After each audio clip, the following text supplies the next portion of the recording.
सूर्यकोटि समप्रभा निर्विघ्नं कुरु मे देव सर्वकार्येषु सर्वदा।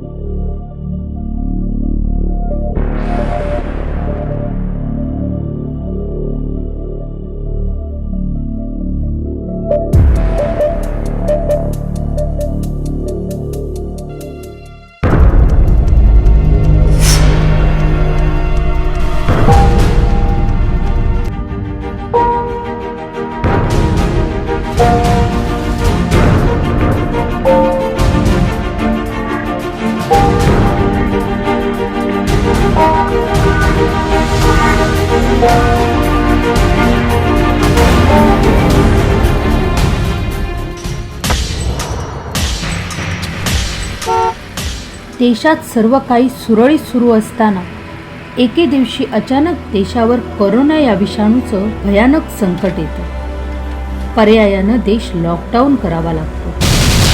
सर्व काही जिथल्या तिथं थांबतं। विमानं थांबतात, रेल्वे थांबते, बसेस थांबतात, रहदारी थांबते आणि मग साहजिकच सर्व व्यवहार ठप्प होतात। जो तो आपापल्या कुटुंबासोबत आहे त्या ठिकाणीच थांबतो। काही जण वेळेचा सदुपयोग करत वाचन करतात, तर काही जण चित्रकलेत गुंततात। काही जण गाण्याचा छंद जोपासतात। या जगण्यावर शतदा प्रेम करावे, या जन्मावर या जगण्यावर शतदा प्रेम। काही जण घाबरून मास्क आणि सॅनिटायझरचा क्षणाक्षणाला वापर करत स्वतःच्या जीवाची काळजी घेतात। काही जण स्वयंपाक करायला शिकतात। काही जण इतके घाबरतात की जेवताना मास्क काढायलाही विसरतात। अनेकांच्या घरी आपल्या मुलांना घरातल्या घरातच एकमेकांपासून सुरक्षित अंतरावर ठेवतात। काही जण सतत फरशी पुसत काळजी घेतात आणि यांच्या घरातील परिस्थिती ती वेगळीच। अगं आटपले की नाही तुझं? हे काय, तयारच आहे मी। अगं मास्क कुठे आहे तुझा? मेकअप वर आणि मास्क। तुझा मेकअप महत्वाचा आहे की जीवन? अरे देवा,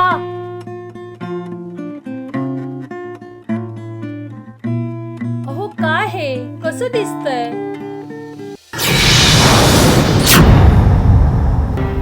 देशात मजुरांचे हाल होतात। ज्यांचं हातावर पोट आहे ते एक वेळच्या जेवणाला मोहताज होतात। कामगार वर्ग चिंतेत पडतो। काही जण परराज्यात अडकतात। काहींना आपल्या घरी जायचे वेध लागतात। जे कामगार उपाशी असतात त्यांना सरकारतर्फे मोफत जेवण पुरवले जाते।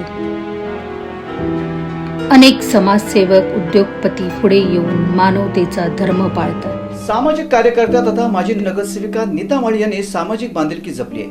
त्यांनी 2 दिवसापासून रस्त्यावर कर्तव्य बजावत असलेल्या पोलीस बांधवांसाठी आपल्या सहकाऱ्यांच्या वतीने चहा व बिस्किटची व्यवस्था त्यांनी केली होती। काही राजकारणी पुढारी स्वतःहून पुढे येत संकटाला सामोरे जात स्वतःच्या खिशातून खर्च करीत अनेक प्रकारे मदत करतात। कोरोना हॉस्पिटल्स उभी केली जातात। क्वारंटाईन सेंटर्स बनवले जातात। अशा अवघड परिस्थितीत छोट्याशा अशा एका गावात विरहात अडकलेली ही माता आपल्या लाडक्या मुलाच्या हट्टापुढे नतमस्तक होऊन मुंबईत अडकलेल्या आपल्या पतीला फोन करते। हॅलो, अहो ऐका ना। हा बोल, कशी आहेस दीपाली? मी ठीक आहे हो। आपला बच्चो ना आता तुमच्या विना नाही थांबू शकत। रात्रभर नुसता जागा असतो। तुम्हाला शक्य होत नसेल तर मी येऊ का मुंबईला? अगं कशी येणार तू? तुला माहित नाही का सगळीकडे लॉकडाऊन मुळे सगळं बंद आहे। एक काम कर, तू काय माझी काळजी अजिबात करू नको। मीच काहीतरी प्रयत्न करतो आणि येतो तिकडे कसं तरी। हे सद्गृहस्थ जीवाचा आटापिटा करून वेळ प्रसंगी पोलिसांच्या काट्या खाऊन 2-4 वेळा गाड्या बदलून मिळेल ते वाहन पकडून, तर जिथे वाहन उपलब्ध नसते त्या ठिकाणी काही अंतर पायी चालून शेवटी कसा बसा एकटाचा आपल्या गावाच्या वेशीपर्यंत पोहोचतो. मात्र वेशीवरच त्याचे गाववाले त्याला घरी जाऊ न देता सरळ पोलिसांच्या ताब्यात देऊन पॉझिटिव्ह नसताना त्याला उगाच अलगीकरणाच्या नावाखाली पंखा नसलेल्या शाळेत ठेवतात. एखाद्या सराईत गुन्हेगाराला सुद्धा चांगल्या सुविधा असलेल्या जेलमध्ये ठेवले जाते. परंतु काहीच दोष नसलेल्या या कुटुंबवत्सल व्यक्तीला 14 दिवसांची कोठडीच जणू सुनावली जाते. अलगीकरण, विलगीकरण किंवा क्वारंटाईन असे मोठे मोठे शब्द वापरत त्याला एक प्रकारे कोठडीतच टाकले जाते. तो खूप विनवण्या करतो की मी निरोगी आहे, मी फक्त माझ्या बायको आणि मुलासोबत राहण्यासाठी जीवाचा आटापिटा करून इथपर्यंत पोचलो आहे. मला माझ्या कुटुंबियांसोबत घरी राहू द्या. पण त्याचं कुणीही ऐकण्याच्या मनस्थितीत नसते. कसे बसे 4 दिवस या अलगीकरणाच्या नावाखाली अस्पृश्यतेचा अनुभव घेतल्यानंतर मिळालेल्या अतिशय हीन वागणुकीमुळे त्याच्या मनात आत्महत्या करण्याचा विचार येतो. अस्पृश्यतेच्या वागणुकीची प्रचंड चीड त्याच्या मनात घर करून बसते. त्याला असह्य वेदना होतात. त्या वेदनेला वाट मोकळी करून देण्यासाठी मग तो आपल्या प्रिय मित्राला फोन लावतो.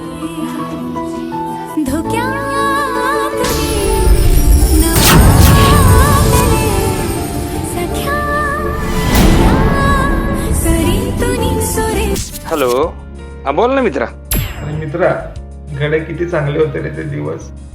अरे आपण सोबत राहिलो, एका ताटात जेवलो. कधी आपल्यात जात आडवी नाही आले रे. कधी मी माझ्या जातीची घमेंड केली का रे तुझ्या बरोबर? पण तू गावी नीट पोचलास ना? कुठे अडकला नाहीस ना मध्ये? अरे गावी पोचलो नसतो रे, बरं झालं असतं. रस्त्यात मेलो असतो, कुठेतरी झालं असतं रे. अरे ऐक ऐक ऐक ऐक ऐक ऐक, शांत हो जरा. रडतो कशाला तू? अरे आता भावकीच्या काळजीपोटी गावी आपली माणसं समजून गावाला आलो. हो. अरे भेटायचं तर जोड यार. अरे आल्या या झेडपीच्या शाळेमध्ये मला क्वारंटाईन करून ठेवलंय. हो. अरे बायका पोरांना सुद्धा कोण भेटायला देत नाहीये रे. अरे माझं कुटुंब गावात आहे. असलं आणि नसलं सारखंच आहे की रे. अरे ह्या गावामध्ये एवढी शिवाशिव पाळत असतील मला वाटलं नव्हतं रे. बघून मला तळपायची आग मस्तकाला चालली आहे रे. अरे नेहमीप्रमाणे मी शाळेमधून शहरामधून सगळ्यांसाठी खायला घेऊन आलो. अरे हॅराम करून माझा खाऊ पण घेतला नाही. काय म्हणे पंचायतीचा निर्णय आहे. अरे काय मला काय कोरोना झालाय का रे? आता बघ तू. अरे महापुरामध्ये गाव बुडाला होता का? गाव साला कमवलेलं सगळं या गावासाठी घातलं यार. काय दिलं या गावाने मला? किती वाईट वाटतं जीवाला माझ्या. तो चुलत भाऊ येतो डबा घेऊन, ते 6 फुटावरती दानाच्या फायरात डबा ठेवून जातो. आणि अक्षरशः भूक नसली ना, हो भूक नसली तरी खातोय रे. लाचार आहे मी, लय लाचार झालोय मी. अरे खाऊन झाल्यानंतर माझा डब्बा मी धुतो तर सांगतात गेटवर ठेवा, तिथूनच लांबून उचलून घेऊन जातात. काल माझा पोरगा मला बघायला आला. मला म्हणतो, बाबा तुम्हाला कोरोना नाही झाला ना? तर त्याला काय सांगू रे, मला कोरोना झालाय की नाही झालाय. हो ना, तू 4 दिवसामध्ये जर एवढा वैतागलायस मग विचार कर आमच्या पूर्वजांनी अख्खं आयुष्य कसं काढलं असेल. हो ना, 4 दिवसच झाले, पण नकोस झालं रे हे लाचार जगणं.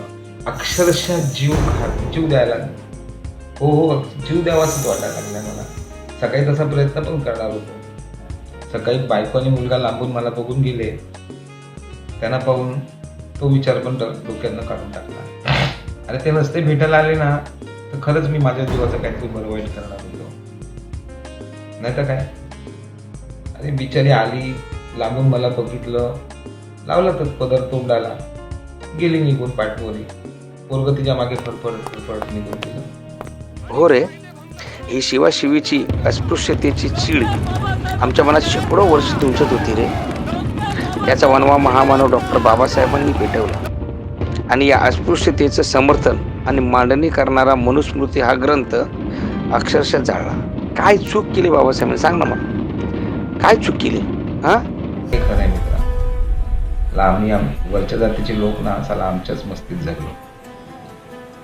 त्या वडरांनी घडवलेल्या पाट्या वरंट्यावरती वाटलेली चटणी चालत होती, धुव्याने धुतलेली कपडे चालत होती, सांबाराच्या चपला चालत होत्या,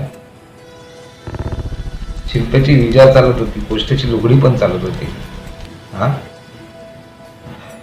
आणि एवढे दिवस झाला त्यांना अस्पृश्यतेचं लेबल लावून फार वाईट वागणूक दिली.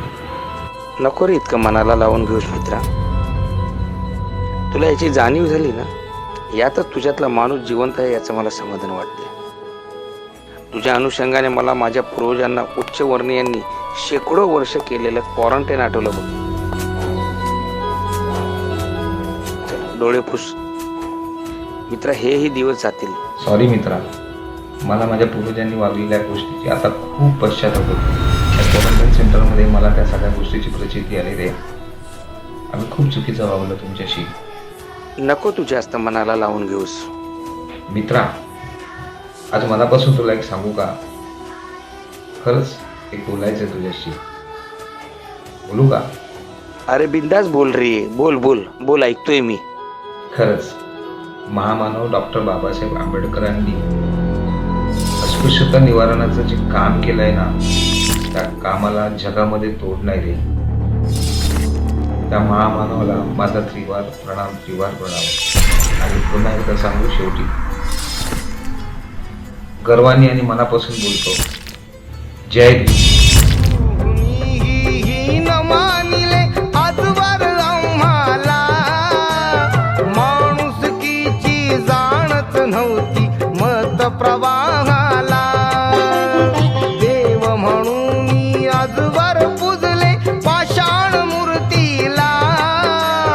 मानवतेची काय कल्पना निर्जीव दगडाला.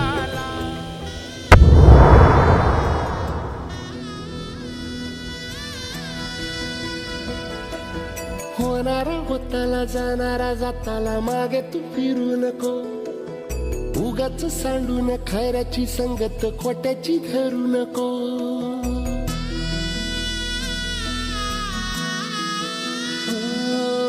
होणारा होताला जाणारा जाताला मागे तू फिरू नको. उगाच सांडून खऱ्याची संगत खोट्याची धरू नको. येईल दिवस तुझाही मानसा जिगर सोडू नको. तुझ्या हाती आहे गाव सारा इसार गजल कालची रे. देवा काळजी रे माझ्या देवा काळजी रे.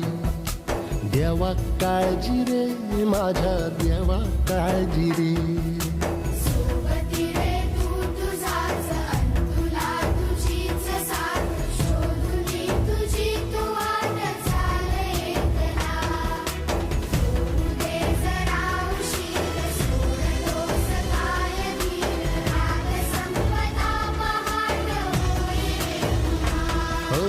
देवा काळजी रे माझ्या देवा काळजी रे. देवा काळजी रे माझ्या देवा काळजी रे.